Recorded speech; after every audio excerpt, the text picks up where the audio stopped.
bienvenue sur la chaîne des références Antena. Nous sommes très heureux de savoir nombreux entendre sur cette émission où nous parlons des différentes initiatives pour le développement de la République démocratique du Congo. Aujourd'hui, le premier dimanche de ce mois de novembre, nous allons parler d'une belle initiative. Il s'agit bel et bien du projet PASS, qui est le programme d'appui à la réhabilitation du secteur de santé. Nous allons parler de cette initiative parce que le premier de ces mois, le premier jour de ces mois, PASS a pu remettre les matériels automobiles au programme d'évaluation de vaccination. Eh bien, c'est de ça que nous allons parler. Et nous avons choisi pour vous le pasteur Douglas pour faire un tout petit peu de parallélisme entre la santé physique, morale et aussi la santé spirituelle. Et avec lui, nous allons pouvoir parler de ces projets et aussi parce qu'il nous a apporté une autre belle initiative qui est l'ouvrage qui venait de publier il n'y a pas longtemps, La puissance de la croix de Jésus. Vous le savez sans doute qu'il est homme de Dieu et nous allons pouvoir parler de cette initiative parce que la santé implique tout le monde. Bonjour, pasteur Lucas. Bonjour. Votre micro, s'il vous plaît. Bonjour Africa. C'est un honneur pour nous de vous recevoir, surtout dans l'initiative de développement. C'est vrai que nous avons l'habitude de vous recevoir plusieurs fois, mais aujourd'hui c'est vraiment spécial parce que vous êtes là. Donc l'initiative est de mensuel. Merci. D'accord.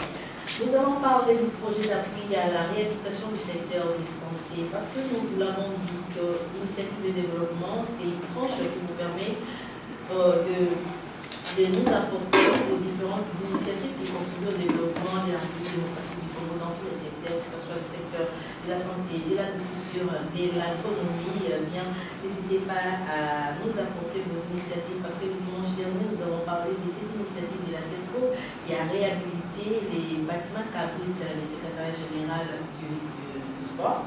Alors aujourd'hui, nous faisons un pas juste d'un ministère à un autre. Maintenant, nous allons faire un tour au ministère de la Santé, mais sans pour autant perdre du temps. Nous vous proposons d'abord ces belles images réalisées pour vous par Papi Panga et puis nous allons nous retrouver après avec le pasteur Douglas pour commenter un petit peu par rapport à ce qu'il est. C'est dommage parce que l'évangile, je vais plutôt aborder l'aspect de l'évangile. L'évangile doit aussi être impliqué dans la vie sociale. Et nous voyons que Jésus, lorsqu'il est venu, il a guéri beaucoup de malades ici. Donc, nous voyons aussi un cas particulier d'un disciple de Jésus qui était Luc, qui était médecin. Et je suppose qu'il a aussi beaucoup contribué à son époque à ce que les personnes puissent avoir une bonne santé. Donc, je tiens vraiment à encourager de telles initiatives et aussi à encourager ceux qui servent Dieu à aussi apporter le côté spirituel. Parce qu'il y a aussi des maladies spirituelles. Parce que pourtant, vous en avez qui sont charnelles, qui affectent le corps. Il y en a aussi qui sont spirituelles, qui ont ces maladies qui ont besoin d'une restauration spirituelle.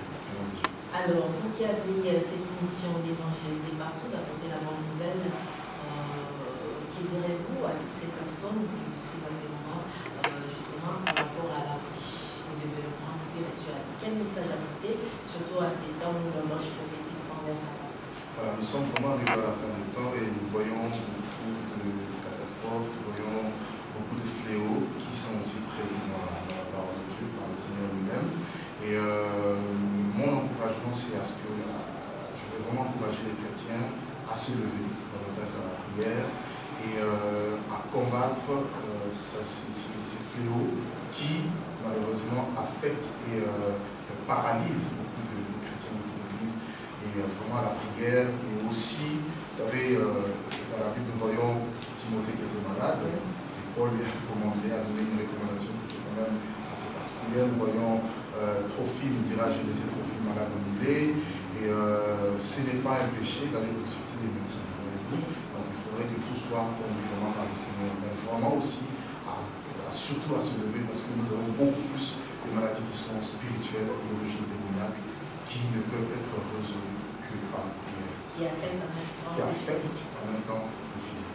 Alors, nous avons vu le projet d'appui à la réhabilitation du secteur des santé à porter son appui, pour ne pas se répéter, à ces programmes élargis de la vaccination où il a mis des bus, des motos, des questions de mettre en uniforme pour bien faire le travail à puis aussi par rapport à l'évangile, nous avons vu, vous avez écrit la puissance de la croix de Jésus-Christ. Permet-il?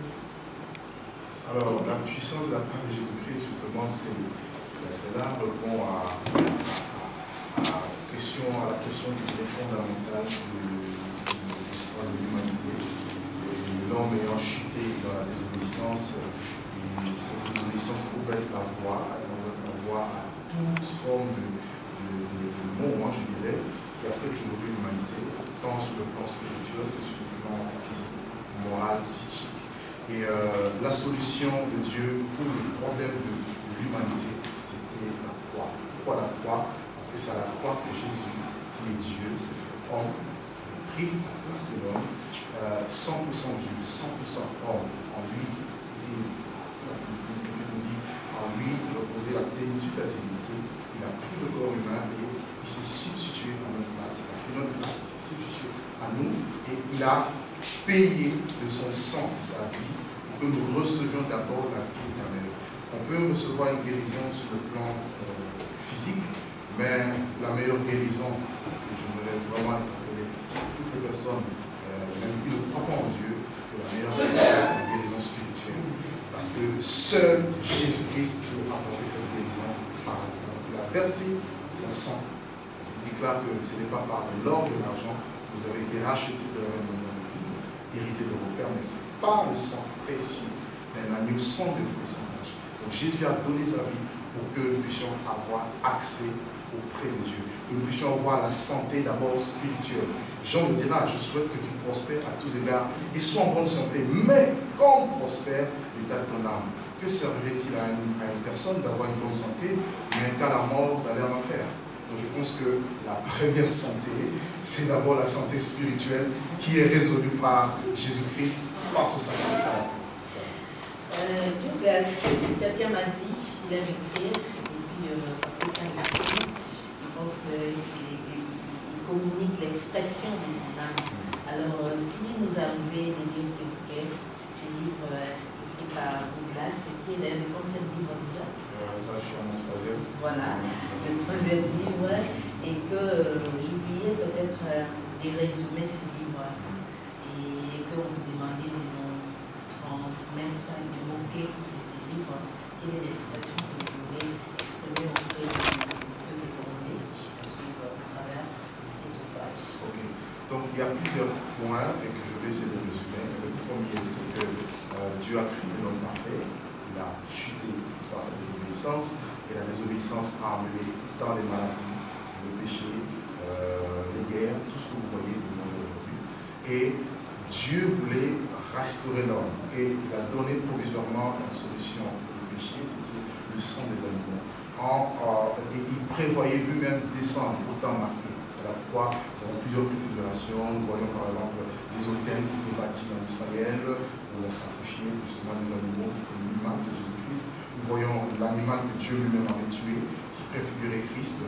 Nous voyons également le serpent des reins. Lorsque Israël a été mordu par les serpents dans le désert, Moïse a dû lever les serpents des reins. Tous ceux qui avaient le regard fixé sur ces serpents recevaient la vie. Donc c'était aussi une image de Christ. Et lorsque le temps était accompli, Dieu lui-même est venu. Voyez-vous, il y avait un tabernacle qui était construit et il était strictement interdit d'entrer dans le lieu très saint. Seul le souverain sacrificateur qui pouvait entrer. Or, dedans, il y avait l'arche, qui était aussi un type de Christ. Et voilà que Jésus va venir au temps marqué, comme la parole le dit si bien, que Dieu, au temps marqué, a envoyé son Fils, né d'une femme et né sous la loi. Et ceci est un mystère. Pourquoi? Parce que Dieu devait venir lui-même. Mais comment, de son état d'esprit, pouvait-il venir sur terre? Parce que Dieu est esprit, par conséquent, invisible, omniprésent, omnipotent, omniscient. Donc, ceci était un mystère. Il fallait que Dieu s'incarne, voyez-vous, et Dieu a pris la forme d'un corps. Il a eu une chair et il y a eu un sang. Mais attention, c'était un sang différent parce que le sang de toute l'humanité a été contaminé par le sang d'Adam et Ève. Donc, par conséquent, aucun sang ne pouvait nous apporter une quelconque bénédiction ou restauration. Donc, il fallait un sang divin, un sang qui venait du ciel. D'où le sang de Jésus-Christ par lequel l'Église a été acquise, le le sang du Dieu vivant. Donc la Bible nous enseigne que Dieu a un sang, et c'est le sang de la vie, comprenez-vous. Et il a reçu aussi un corps spécial, un corps qui vient du ciel. Parce que le premier Adam a été tiré de la terre, et son corps a été soumis à la corruption, voyez-vous. Et mais son corps à lui, c'est un corps céleste.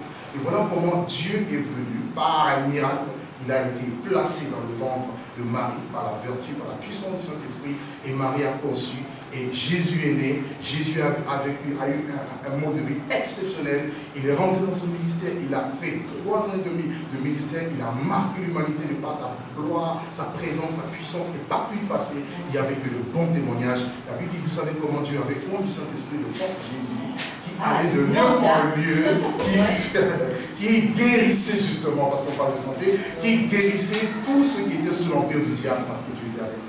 Et pour combler sa mission, il fallait qu'il meure. Voilà pourquoi les passagers étaient demandé, il a souffert, il a pleuré, il a été crucifié, et son sang justement nous donne la vie. Il est mort, mais la bonne nouvelle c'est que 3 jours après, il est ressuscité de mort, et il est monté au ciel, assis à la droite de la majesté divine. Et il dit que quiconque invoquera le nom du Seigneur, celui-là sera sauvé. Donc il y a le salut, de guérison, de santé spirituelle, physique et autres, comme Jésus-Christ. Voilà, ça c'est le message de la croix. On a senti, il est monté. C'est comme ça qu'il est, hein, c'est un fou de Jésus, donc on comprend. Et vous avez une excuse pour ça. Alors, pasteur Douglas, la semaine passée, les musulmans ont célébré en festivité la Tabaski, qui était une fête de mouton forêt. Je vais retirer une petite question. Par là, vous dites que l'islam, c'est une religion de la soumission. Alors, cette soumission par rapport à l'Église chrétienne aujourd'hui, et pensez-vous que les chrétiens sont dans les normes, ils obéissent comme il se doit, ils marchent dans la voiture, comme dit la Bible même, ou alors ils sont distraits par les fléaux qui s'écoulent justement dans notre pays. Il y a la guerre aussi à l'Est, il y a des problèmes, il y a la souffrance, il y a la famine. Est-ce que les chrétiens demeurent toujours soumis? Ok, ça c'est vraiment une très bonne question. Beaucoup de chrétiens malheureusement ont reçu Jésus juste comme leur sauveur. C'est-à-dire qu'ils s'arrêtent au niveau du salut et ne veulent pas que Jésus-Christ soit leur Seigneur. C'est-à-dire celui qui doit diriger leur vie, celui qui doit être soumis. Et croyez-moi, il ne peut jamais avoir de véritable développement sans Jésus, sans la parole de Dieu. D'ailleurs, il est écrit dans Psaume 33, le verset 12, si je me trompe, il est dit, heureuse la nation dont l'Éternel est le Dieu. Donc, pour avoir une bénédiction, pour être heureux, il faut que Dieu soit notre fondement. Voyez-vous, il dit qu'il soutient toutes choses par sa parole puissante. Et je sais qu'à cause de la misère, à cause de la pauvreté, qui ne vient pas de Dieu, hein, je précise que la pauvreté, la misère, c'est une des conséquences du péché. Voyez-vous, parce que Dieu n'avait pas créé l'homme qui soit pauvre, qui soit misérable dans le malheur. Ce n'est pas pour accuser ceux qui sont dans cet état, c'est pour dire qu'il y a toujours une solution. Et cette solution, c'est Jésus-Christ.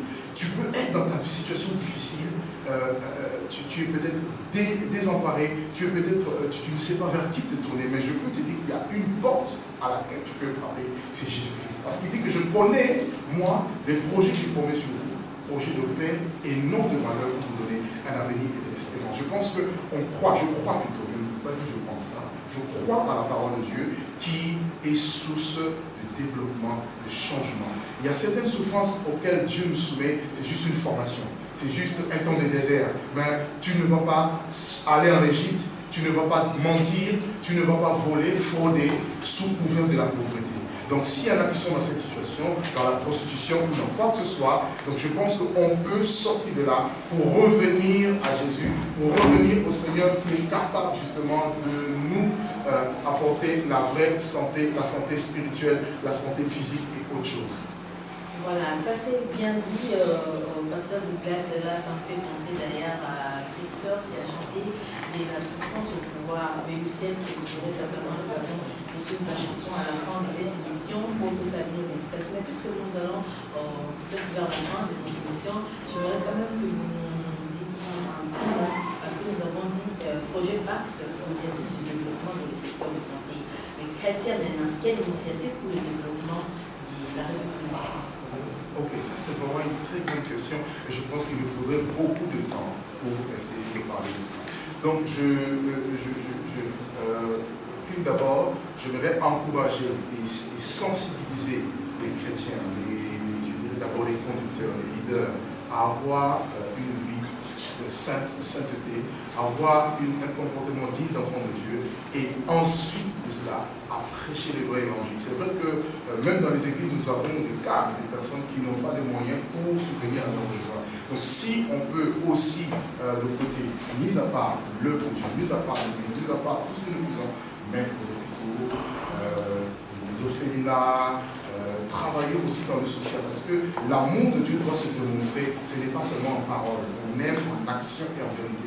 Donc là où je peux prier, je vois que Dieu n'intervient pas parce qu'il est souverain, n'oubliez pas cela, je peux te donner un peu d'aspirine qui pourra te soulager. Donc la foi doit toujours marcher avec la révélation de Dieu. Et j'encourage vraiment les chrétiens à travailler dans ce sens. Ne laissons pas seulement les inconvertis ou les étrangers nous amener de tels projets. Je pense que nous, en tant que peuple congolais aussi, nous pouvons nous lever pour défendre notre pays. Moi, je vis en France, je vois comment chaque Français, que ce soit du parti du pouvoir ou du parti de l'opposition, tout le monde est impliqué pour l'intérêt de la nation.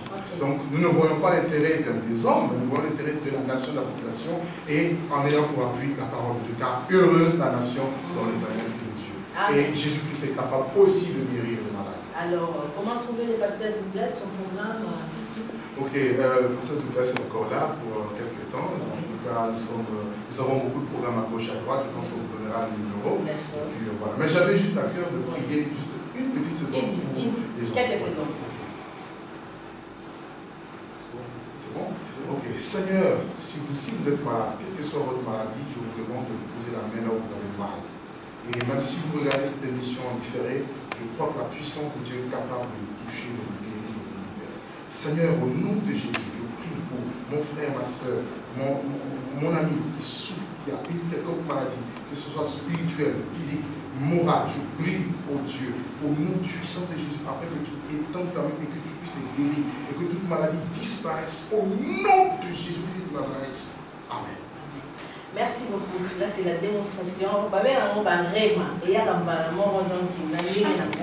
Merci beaucoup, Pasteur Douglas. Nous étions vraiment heureux de vous avoir ici. Et puis, ces livres, vous l'aurez auprès du pasteur Akasia Kimbolo. Son numéro, c'est le 09 98 14 96 63. Ou alors, vous nous appelez et puis nous vous mettrons en contact avec le pasteur pour se procurer de ces ouvrages. Merci, surtout félicitations pour les écrits, pour que vous les avez pas signé.